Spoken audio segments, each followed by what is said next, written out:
Good to see you.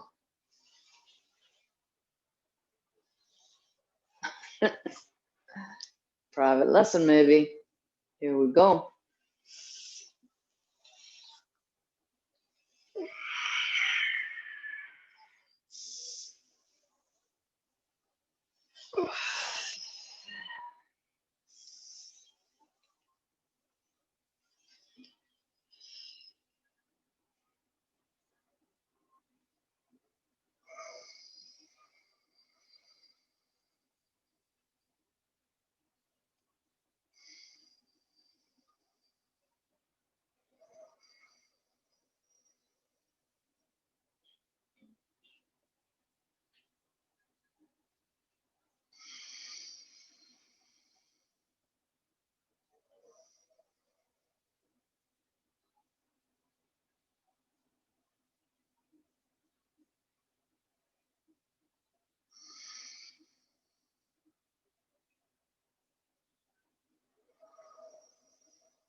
Hi.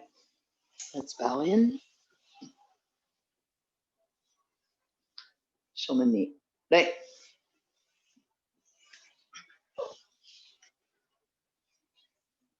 はい。お願いします。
Behind.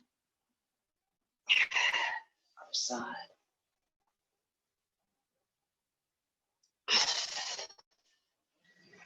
My hands, soles of the feet together. Outside. Other side. Stretch.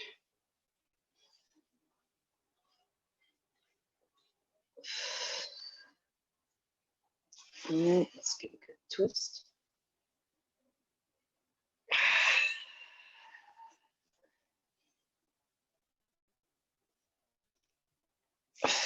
And the ankles.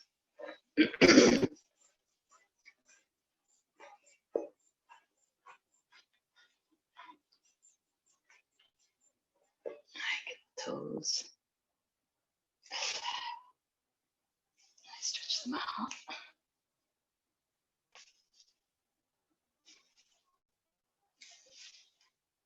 I open them up.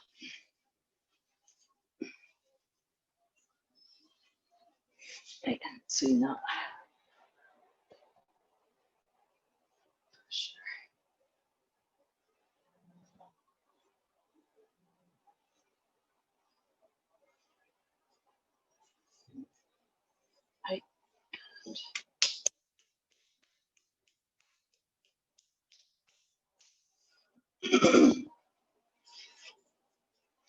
Other foot.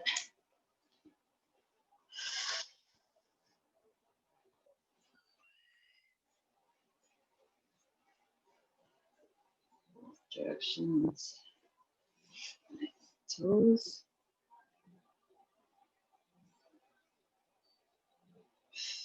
Lengthen them.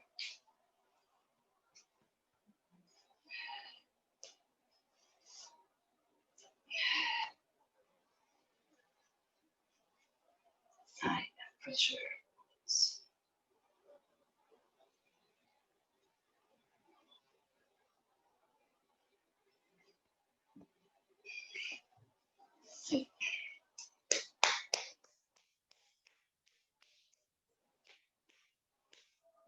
Check it out. Oh, belly.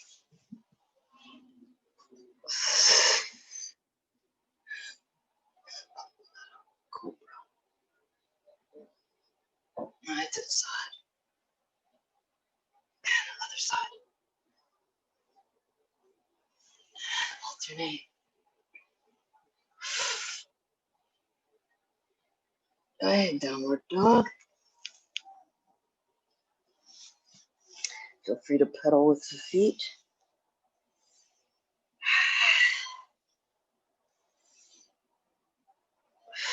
One foot up. Switch feet. And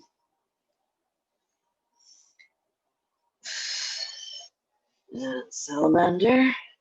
Left foot right next to the left foot hand. And drop the hips. Other side.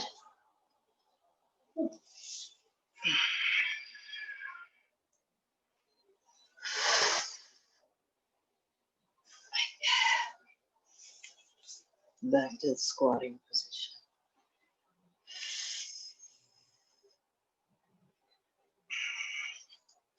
Push the knees open. Get a nice stretch on your adductors, I think they are. Inner thigh. Up. Right in the knees.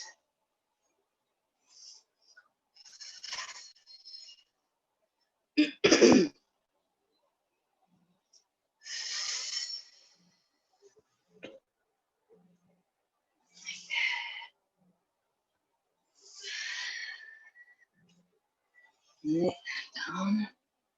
Wide. Yep.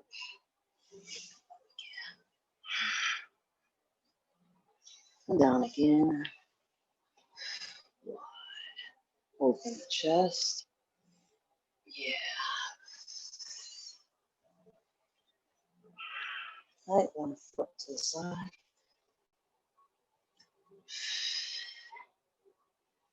Other side. Drop the shoulder. Other shoulder. Alternate.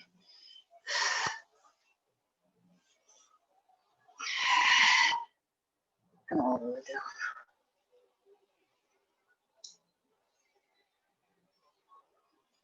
And if you can, instead of having the knee inside the arm, try to put the arm inside the knee. There you go. That gives you a little bit extra stretch. You should feel it here perhaps, maybe here. I feel it here more when I push this open. Other side, arms inside the knees. Yes, yes, yes. And again. Have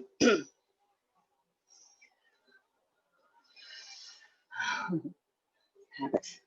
And the other side again.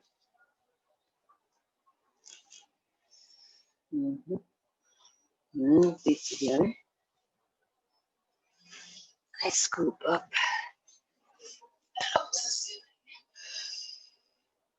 I scoop again.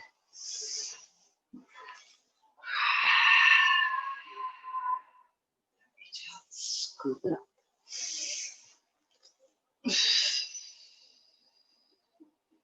Loosen the neck.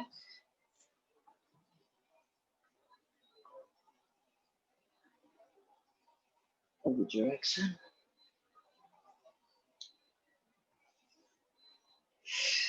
Side to side. Nodding. Alright, hands out and rotate the wand. Thumb goes over the top. Yeah. Yeah. Here, here, here. Yeah. Yes, looks like you got it.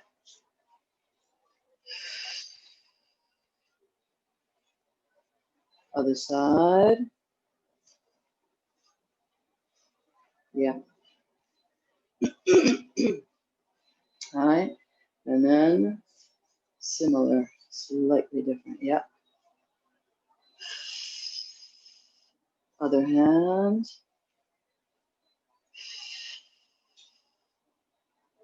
And then, yes. Other hand. Fingers wrap around the meat of the thumb. Yeah. All right, this one.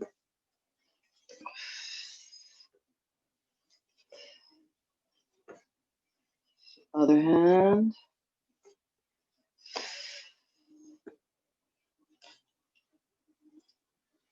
And then this one. Other hand. Switch again. And switch again.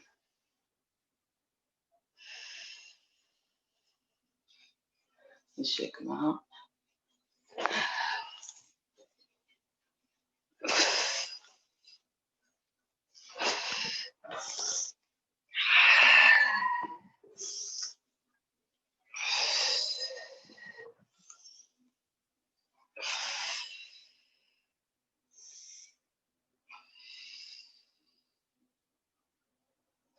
My left foot forward, chest open, shoulders down. Right. And just a reminder, back foot should be about 65 degrees, this angle, and front foot should be straight.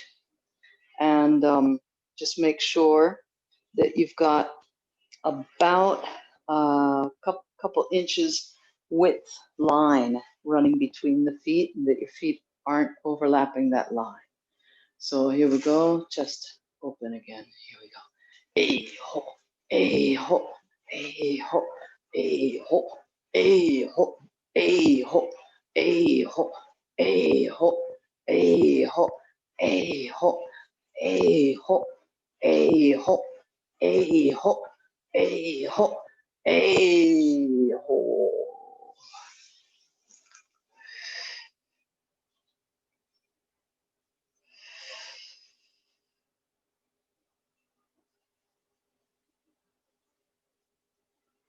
Right foot forward, left foot behind and 65 degrees out. Check your line. Sorry. Here we go. A ho, a ho, a ho, a ho, a ho, a ho, a ho, a ho, a ho, a ho, a ho, a ho, a ho, a ho, a ho.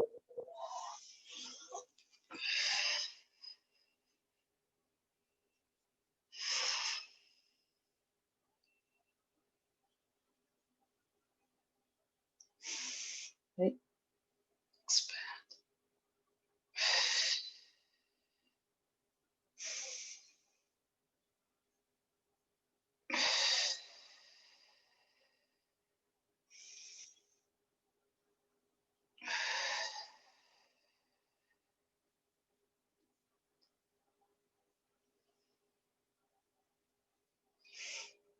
Okay.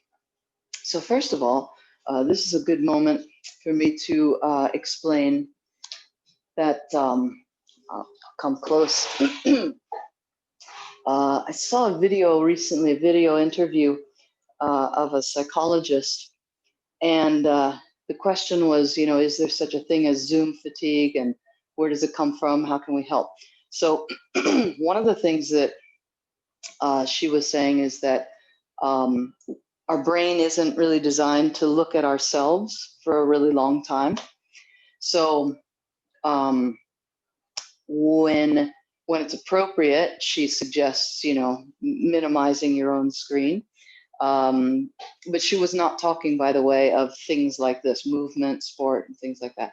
So, but anyway, that's one thing. The other thing is that she said that when the person you're talking to is really, really close and you only get this much of them, your brain is looking for other cues from the rest of the body. So for your partner, she was saying, you know, back up a little bit. Those are really the only two things that I took away from that, and neither one of them really apply that much to what we're doing. But what I think, from my experience doing Zoom almost every day now, these Zoom classes, when I'm participating as a student, the more I have to look at the screen for detail, the more tired my brain gets. So I'm trying to talk a little bit more. Like even when I go through the warm-ups tonight, I tried to say, you know, like, okay, other leg, alternate, this and that. So feel free to find those opportunities where you don't have to look at the screen. All right. And yeah, I guess that was the only one. So looking at the screen to figure out what to do next. And it's exactly the opposite of how I feel is the best way to teach in the dojo. In the dojo, I try to get people out of their heads, seeing things and feeling things. But here, our screen is two-dimensional, and I think that's weird. Also, for our brain, probably. Also, we don't have, there's no such thing as peripheral vision in a sense when we're on here. So we don't see the instructor like out of our corner of our eye, you know, doing this, giving us this signal and that signal. Anyway, so at the end of this class, or maybe after 5 more classes, whatever, I'd be curious to hear your impressions. And I'm going to try to give more and more verbal cues as we go through our classes. Okay, so that's that. So you can take note of that if you want. Anyway, let's do our usual beginning. Let's get the bokdo and start off with ABC.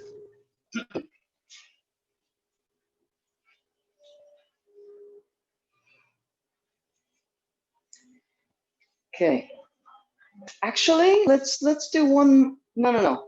Yeah, let's just move a little bit, and then I'm going to give you some other details that I don't think I've given you before. So anyway, ABC. Let's start with the right foot forward. Then we'll step with the left. Tenshin. Back to Seigan Namae. Step through. Pivot. Kesagiri. Posture looks nice. Left foot forward. Step. Tenshin. Seigan Namae. Step through. Pivot. Kesagiri.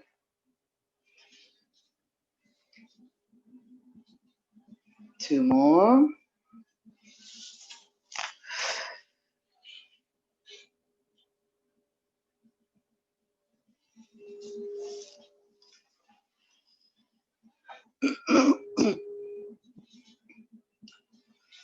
Step, tenshin.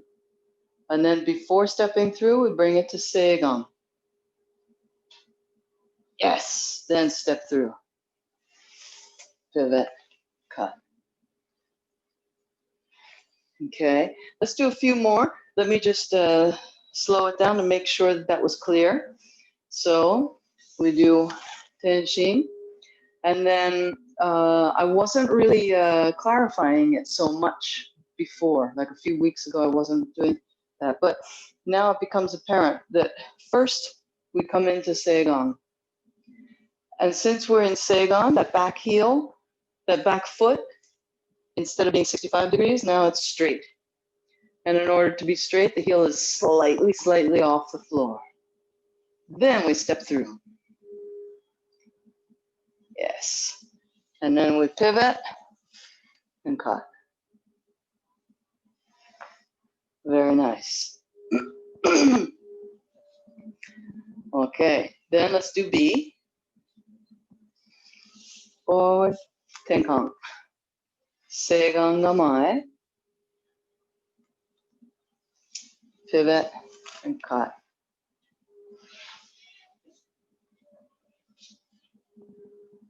Left foot forward. Step, tenkan. Front foot comes back into seigan ga mae. Yes, yes, yes. And then here. And then pivot. Yes. Couple more.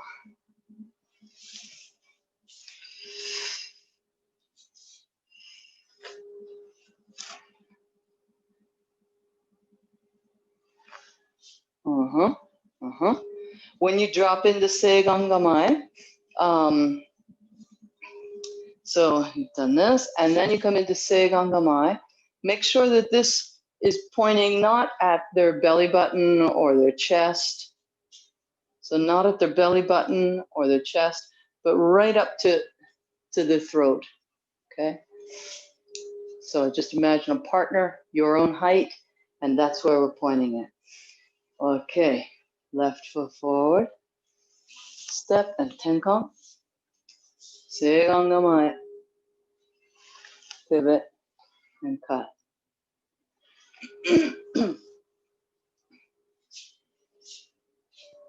Couple more, right foot forward, tenkan, seigan ga mae, pivot and cut.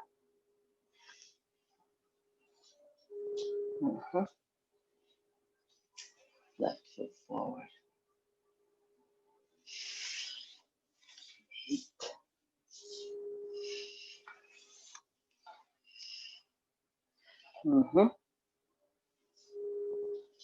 And a reminder that when you go into seigan ga mae, we want to make sure that we sort of pump the body using the legs. And this back foot is straight with the heel slightly off the ground. Okay, so that puts the body in shomen position rather than hammi position. Okay, yes, nice. Good. Okay, then all that talk about looking away from the screen, but now look at the screen, which actually seems to not be so tiring. If we're looking at the screen and our brain gets the information it's looking for, it seems to be okay, details like this. So anyway, not sure if I went over how to actually grip the sword with you or not. Even if I have, probably bears repeating. So we want this knuckle here, this first knuckle, the knuckle of the index finger. We want that bone to ride right on top of the sword. And then of course drop the finger down over it, okay? So it's here. Most people grab their sword here. They just put the palm on the side of the sword, but you should have this bone riding right on the top surface of the sword. And your index finger will want, if you push that knuckle really hard on it, this finger will want to sort of poke out. But anyway, keep it wrapping around. But anyway, this knuckle's right on top. The other hand does the same exact thing. So you'll notice if you hold it that way, it's nearly impossible, or maybe I can even say impossible, to get kind of this 90-degree angle, right? If you just hold it by the side, it's easy to get this angle. And if you hold it this way, it's almost impossible, or maybe impossible, to get as sharp of an angle like that. So this is the one that we want though. Okay. So this is the good hand position for cutting. This lends itself to cutting. And this lends itself to stopping the sword, doesn't it? It's like really logical if you look at it actually. So anyway, we put the knuckles on the top. Maybe we did this in the park, huh? And then when you're holding your sword that way, the tendency is the shoulders start to climb up towards the ears. So just be on the lookout for that. Don't let the shoulders do that. Okay? And you should have about 2 fingers width in between the 2 hands. Okay? So, as I, personally, as I go through A, B, C, and all of this, when I get to the end of each movement, where we do the final cut and we do zanshin, I notice many times that my hands have slipped kind of to the sides of my handle. So let's remember to do zanshin at the end of each one, right side, left side, right side, left side. So each one, that's 4 right there, chances to do zanshin. And normally we think of zanshin as just keeping alert while at the same time emptying your mind, kind of. But you can also use it to go through your checklist. Feel how your body, check to see how your body's feeling. And have your feet crossed over, for example, or have your hands gone onto the sides of the handle of the sword rather than the top like this. How are your shoulders and your chest? Have they collapsed? All of that stuff, okay? So let's go through A and B again with all the things in mind that we went over before, and now this new way of holding the sword. So go when you're ready. Just for A first.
Continue.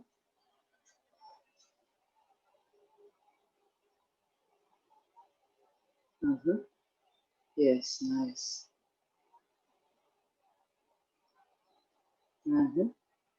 Yeah.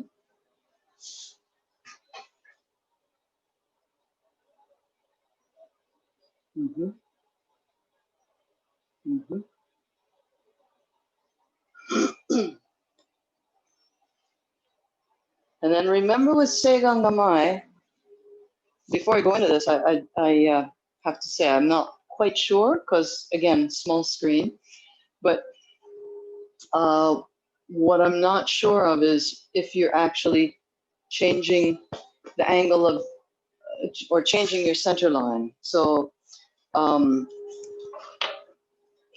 we're standing in Hammi, this back foot is at 65 degrees. The heel is dropped. It's completely sitting on the floor. And so that naturally puts the center line here-ish, right? If we pick up this heel and make this back foot straight, it naturally brings the center line right up here again, across the belly button, okay? So take note of that too. Now you're bringing the sword up to Seigan Gamai, and you're moving the foot to a certain extent. Make sure it's completely straight and that you bring your belly button onto the center line now. Okay?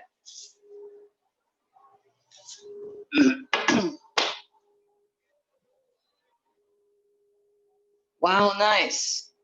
Oh, that looks completely different. Yeah. One more.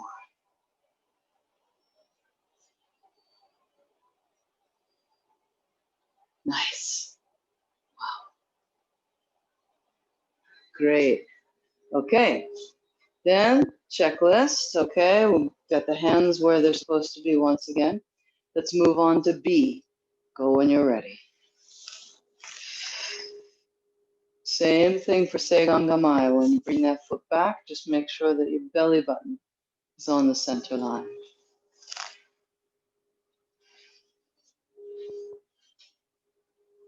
Mm-hmm.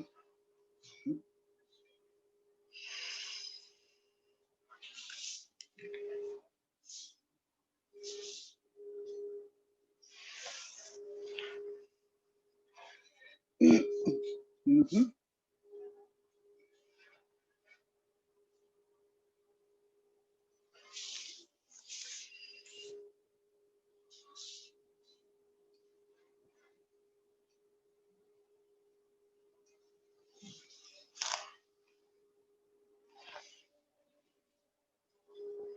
Continue. It's a long one of them. Movement. Yes, nice.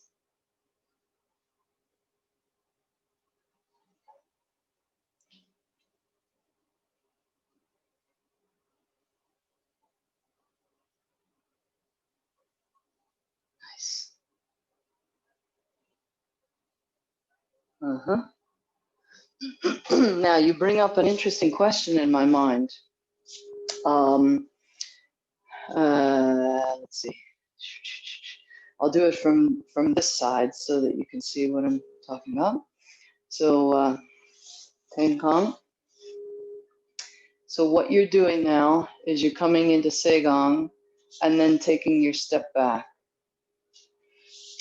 What I've been doing, but now you've got me thinking, oh, I have to watch Numata Sensei. I'm pretty sure that I'm doing what Numata Sensei is doing, which is I'm taking the step back and coming into Seigan Gamai all at the same time. But I'm not sure if that's right. But anyway, let's try it that way as well. It's a little bit more difficult.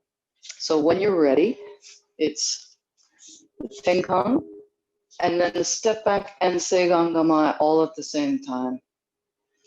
And then turn. Continue.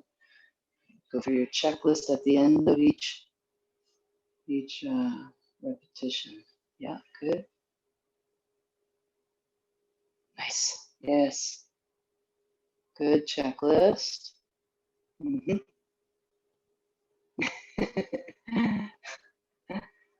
Uh-huh. Couple more. Nice. Yes. Very nice. Yeah. Okay. Then let's move on to C. And again, let's just make sure that we're practicing this grip, this correct grip. I think you were there one night, and I think it was in the park, where I said, you know, we're stepping forward with this back foot each time. And then I got to pattern C, and it didn't make sense, and I was kind of stumbling in my mind. So last night on Zoom, Numata Sensei said, oh, see, we don't take that step. We just go right into Tenkan. So I was right that it felt weird. So anyway, we'll go directly into Tenkan and Kesagiri. And then we continue pivoting. Feet stay right there. And we do an upward cut. Up. There you go. Yes, yes, yes, yes. Okay, now the other side, left foot forward. Tenkan and cut. And cut. Yeah. And then this cut here, the tip of your sword is about shoulder height and about a 45-degree angle from your body. Yeah, nice. Okay, go at your own pace.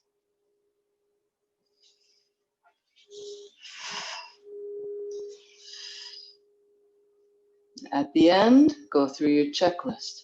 Check your knuckles, check your front foot. I tend to turn it out too much.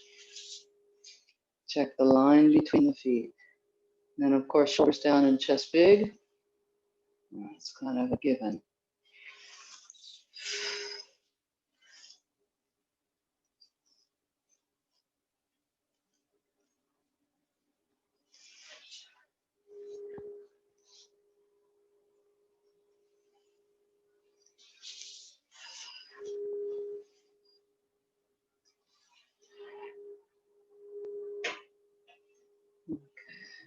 Uh-huh. Couple more. Nice. There it is. Yeah. Beautiful. Mm-hmm.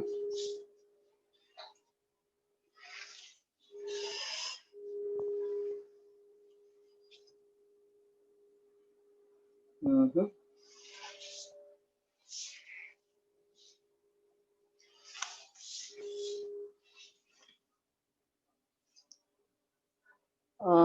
Something looks a little funny. It looks like you're cutting out there past this front foot, but it should be over towards the side of your left.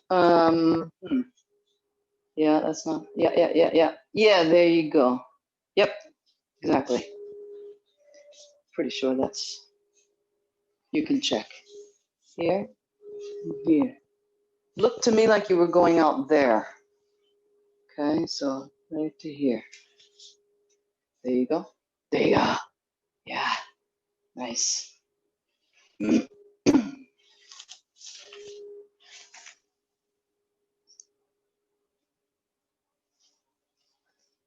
And this is a beautiful opportunity for your hands, for your grip to get sloppy and come around the edge. But you're going to need to lead with the blade. And so that means that the wrists have to twist. Uh-huh, uh-huh. Yes.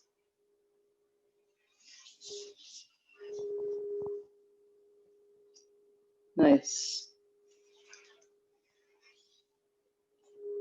Okay, let's switch to Shoto.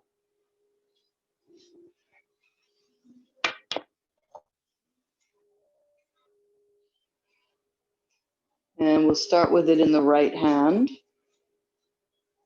And as we've been doing at the park, the Shoto is really wonderful for imagining katate dori.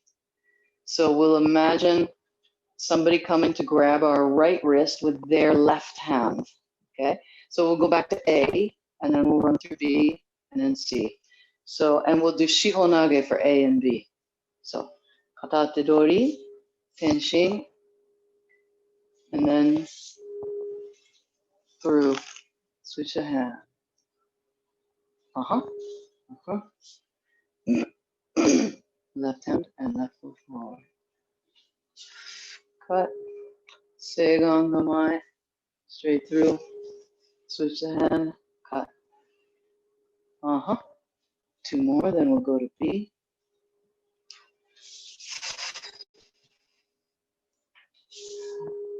So good.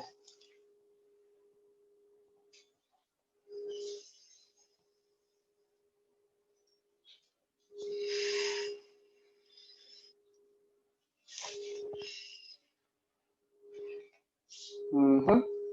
Good, let's go on to B.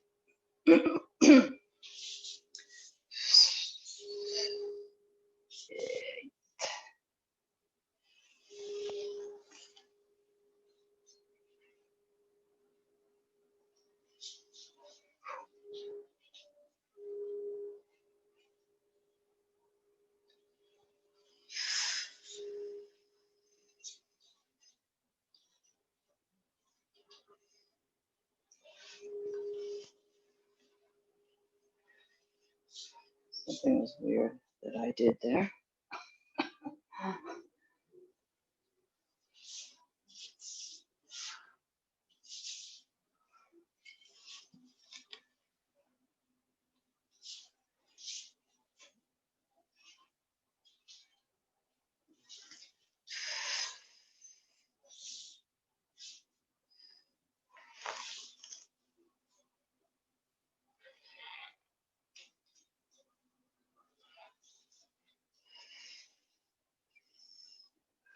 Couple more of these.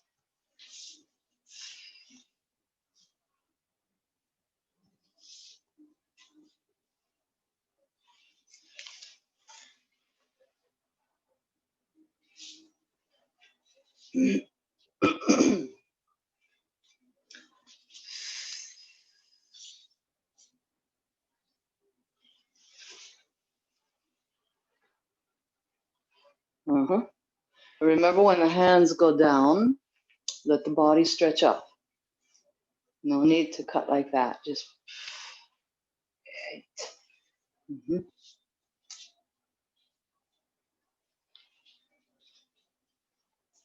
Yes. Very nice, very nice. One more.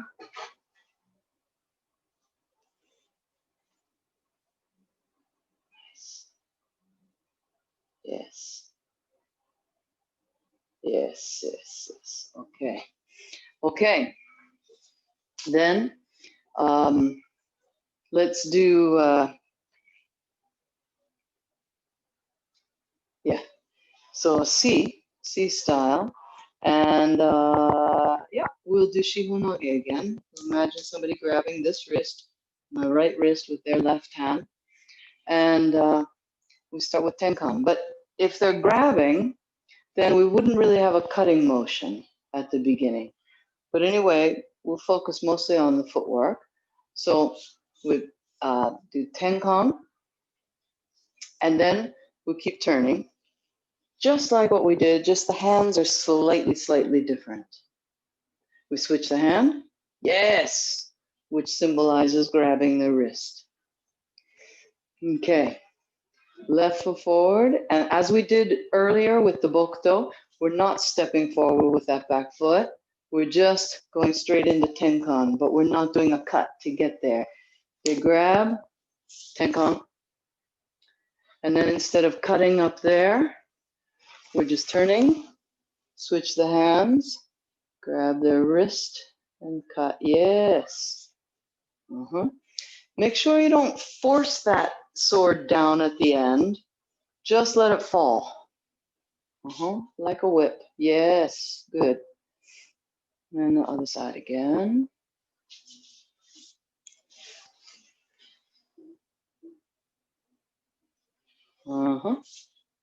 Nice.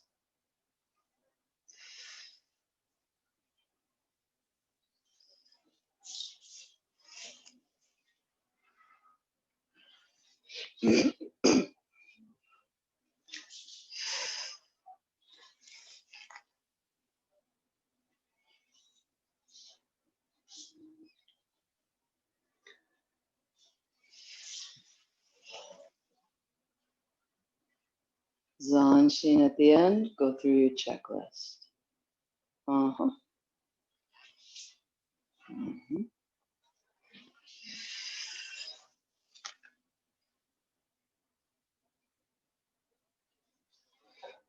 Yeah, and let's put some consciousness into that free hand as well. So remember this. Yeah, and it slightly opens the chest when you do that. 8. Yeah, beautiful. Couple more. 8.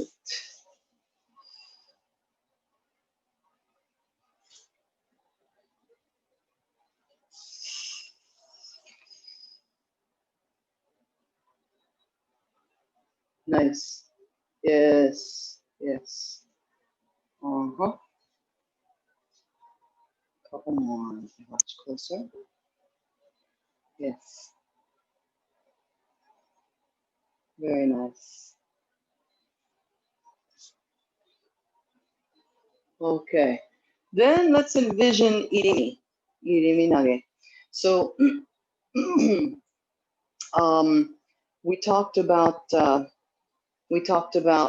shomen.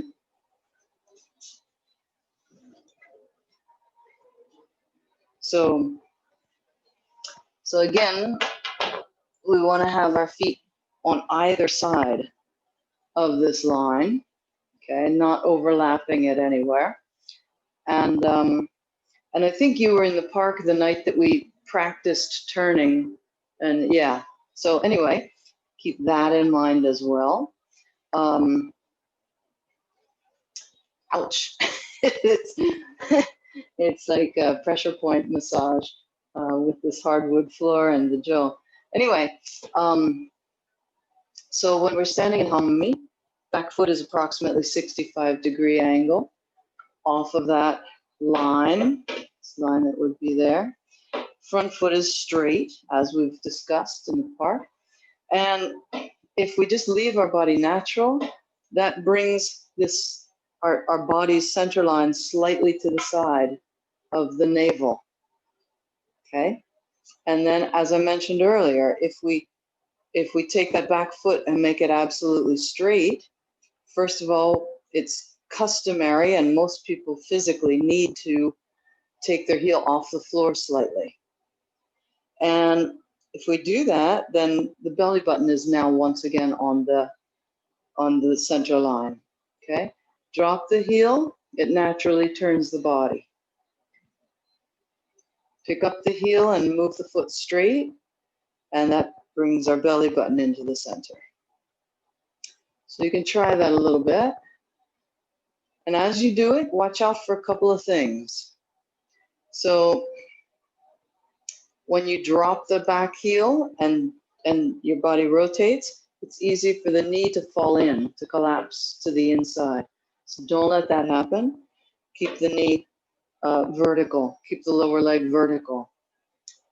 And yeah, there's probably not much danger of overbending it forward. But anyway, yeah, the biggest danger is when we go from shomen to dropping the heel for this knee to go in, as I said. So we'll keep it there. Anyway, you can try switching that back foot to straight with the heel up, 65 degrees with the heel down. Straight with the heel up, 65 and down. Straight, down. Go ahead when you're ready. Just experience that. One side over and over. And make sure that, so if you're doing this with kind of a straight leg, you won't notice much. So that's the other point. This foot is at an angle from your center line, and then the front foot goes approximately 4 foot lengths forward. Okay, that much forward. So now I've got shomen, then I drop it, and hammi. Shomen, hammi. And shomen, hammi. Yes. Yeah. Uh-huh. Yeah.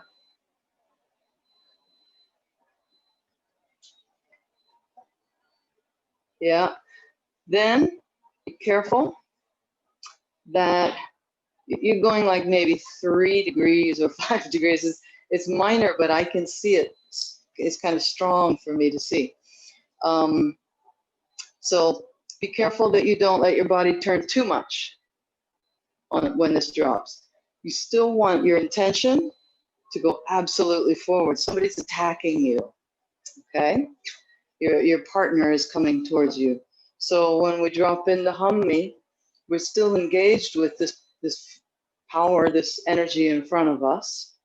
And so it's as if we have the intention of meeting it head on, but our body has changed. But the mental intention is still this way. Okay, so don't go this far over. So continue if you want. And you can change to the other hummy if you like. It's exactly the same. Here, then I drop my heel. It turns a bit. Shomen, hummy. Shomen, hummy. Shomen, hummy. Looks nice. Shomen, hummy. Yeah, yeah, yeah.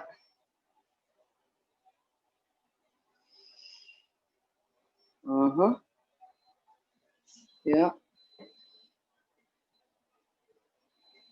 Good. Now you've got a slight bounce. So keep what you're doing, but get rid of this. I'm exaggerating, of course, so it's easy for you to know what I'm saying. But anyway, keep the height of the hips.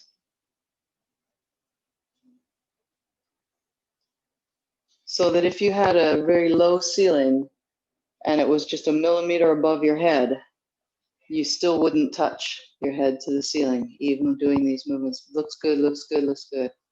Yeah. Yes.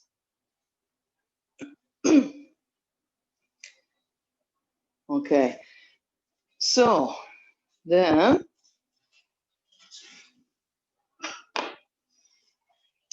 this, we drop in the hummy on kesagiri cut. Kesagiri. Yeah, kesakat. So whichever kind of blade we have, this body turns and the heel drops down on kesa. If we're cutting just straight, it's called shomen, shomenuchi. So then the back foot stays straight, which means that this is still facing exactly straight.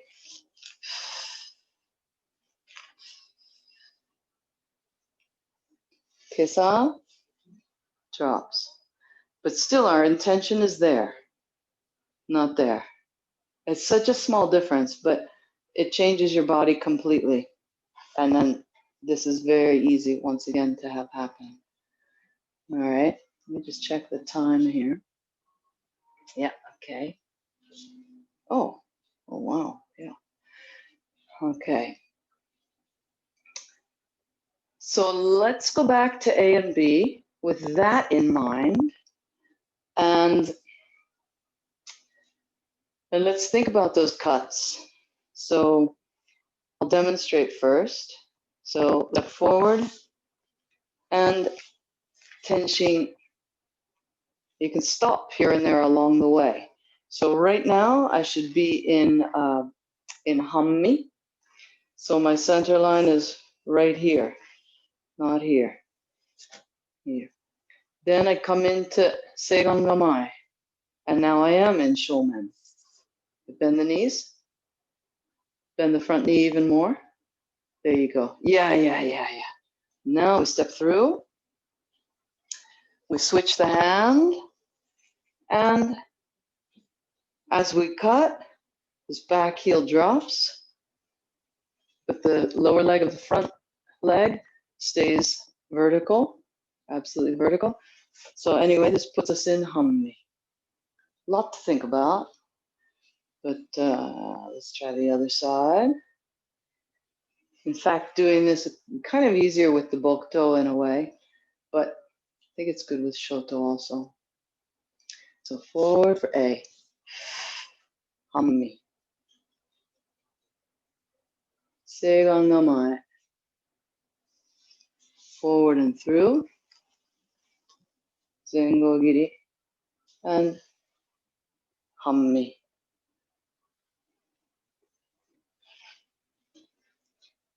Let's move on to B.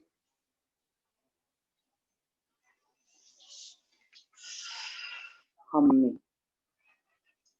Center line slightly off center. Then seigan gamai. And pivot. Cut and hummy. Yes, looks good, looks good. Other side.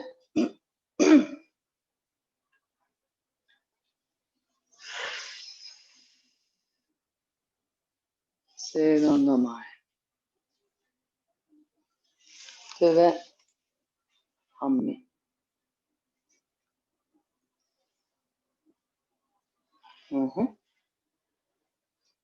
Wow. Okay. Let's warm down. Boy, this one went even quicker than the others. Right.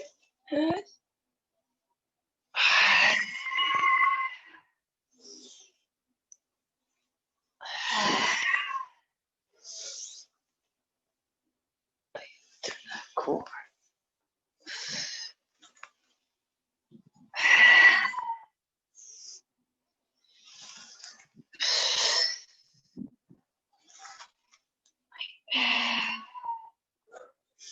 Upside.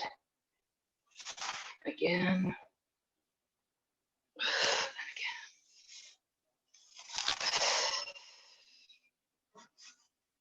Right, let's sit. Right, reach out.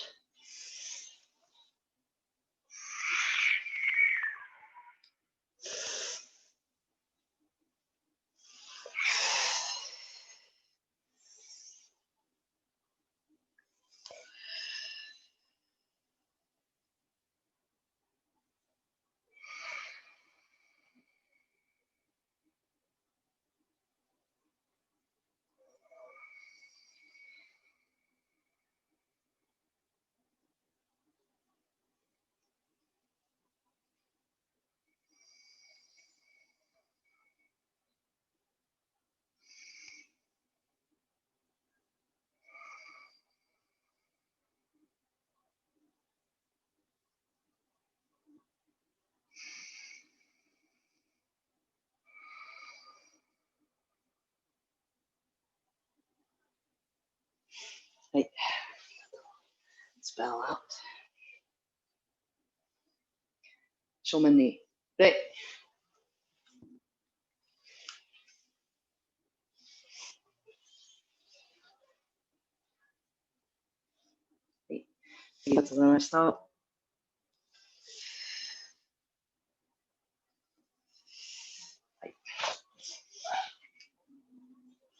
Nice class. Thank you.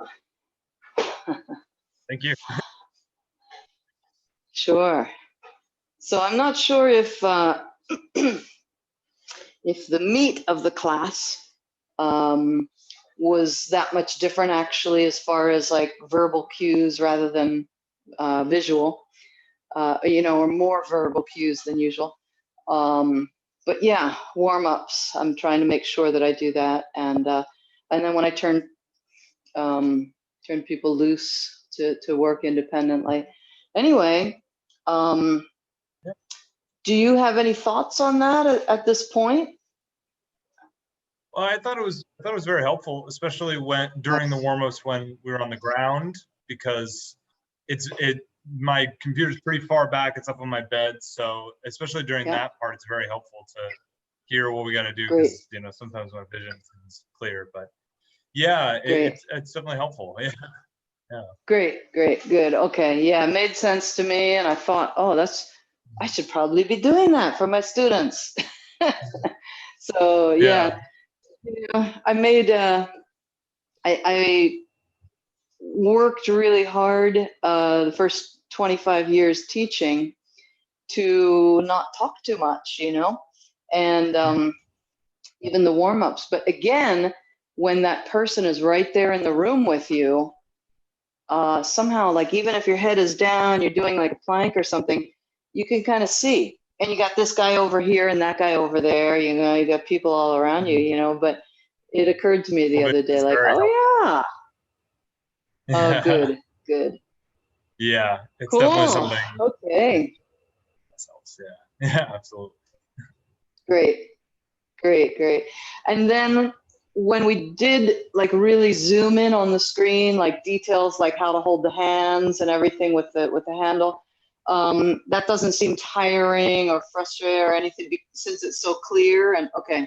Great. Yeah, I think that's a time when it's actually necessary to have that, and yeah, thankfully it's there when you need it. So yeah, usually I think Great. you're pretty much right about what you were hearing from that one presentation, is that like our class is a little different from how they're probably designed for more like elementary school, college, stuff like that, where it's just like a person like this all the time with the camera.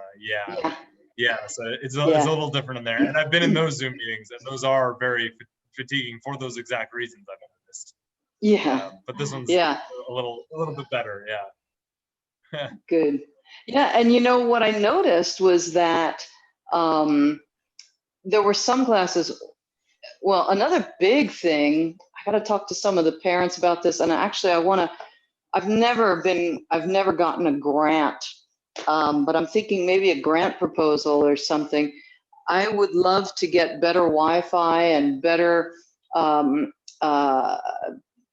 better hardware for some of the kids at our dojo. Some of them are pretty low income, you know? Yeah. And when I think back to like before I had these earbuds and without this wide angle camera, I was getting really tired at the end of my own classes. And then, so that's the one thing I noticed, like now I've got these and I sent the same thing. I went on Amazon and I put in Numata Sensei's address in Japan, sent him a pair of these, you know. Oh my gosh, so much stress gone. Yeah, I bet. And then he got some sort of Wi-Fi booster. And so that's so much better. So yeah, all the technology and everything. And then, I noticed when all of that was still going on, I noticed that when I was like in a board meeting, which is usually really stressful for me, like I got to tell the board members, I've been working hard, basically, you know, this is why people should donate. So it's usually really stressful for me. But I noticed that the board meetings weren't as stressful as teaching on Zoom or as stressful as taking a class on Zoom. So I took a lot of classes, especially back in like March, April, even May. And then when I think back about it, I think like when the teachers were saying like, oh, it's your right foot and your left foot and you go here and like, it was the style of teaching could be very tiring for me as a participant. So I wanted to figure that out. So I think I'm getting there, and thank you for the feedback to help me continue refining this. So I think one of the things you do best. Yeah. Oh, I was just gonna say, I think one of the things you do best is we'll go through a technique, and then we'll do it together a few times, and then you do just sit and watch us do it on the Zoom too. So we're able to. I feel like that's been very helpful to get like very direct notes on something to improve. Nice. Great. That's great to hear. Yeah, that was another thing too. I found that I was on a few different Zoom classes where, you know, there were like 100 people or something, and the teacher either didn't care or they didn't have a big monitor or something. And so they were just basically it was like going to a lecture in university rather than like, you know, what do you think, Mr. Smith over there? Yeah. So, and that also was kind of boring and weird, and I ended up like, you know, turning off my camera and muting myself, going for a cup of tea. Yeah. You know? Absolutely. So, yeah. Really interesting. That's been a big thing in my work. We've been trying to make the Zooms more dynamic, engaging the students a lot more, actually like asking them questions, giving them things to do in the classes so that they don't just fade away like that. Yeah. Nice. Huh. Cool. Okay. If you, and I always forget, you said the students at work, you and the students. What kind of work do you do again? What students of what? Yeah, so You're a researcher? no, I'm an instructional designer. No. So I work for a film school in Hollywood. It's called the Los Angeles Film School. Yeah. Yeah, we teach Okay. film, audio production, stuff like that. And so I basically work with the instructors. I don't actually teach, but I work with the instructors to build their curriculum, improve their course if they find that there's like a point where people aren't getting something. I try to help them rephrase it or reframe it so that they can actually understand the thing. I basically am just trying to like design the whole way that the course works essentially with the instructors. Yeah. Yeah, so I deal with a lot of Wow. dealing with a lot of Zoom stuff now. So obviously have it on the brain too. So it was helpful to hear that too about moving around and the eye wanting to see more, because I have noticed that. I've noticed that there's like a weird thing when it is just a talking head. So that was very helpful to learn actually. Yeah. Interesting. Also, I forgot that you were connected with film. On my to-do list for tomorrow, there's a really good website. It's for nonprofits only. You have to put in your 501c3 info and everything, but it's called volunteermatch.com. And we get some volunteers from there.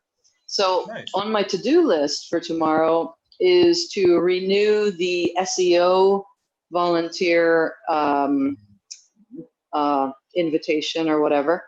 And then I thought, oh, you know what? I should see if there's somebody who would want to volunteer for like helping on our YouTube and some other video type stuff. And like one of the ideas that I have in mind is simply, you know, at this point, we probably have a couple hundred recordings of our live classes. Actually, right now I'm recording. I can stop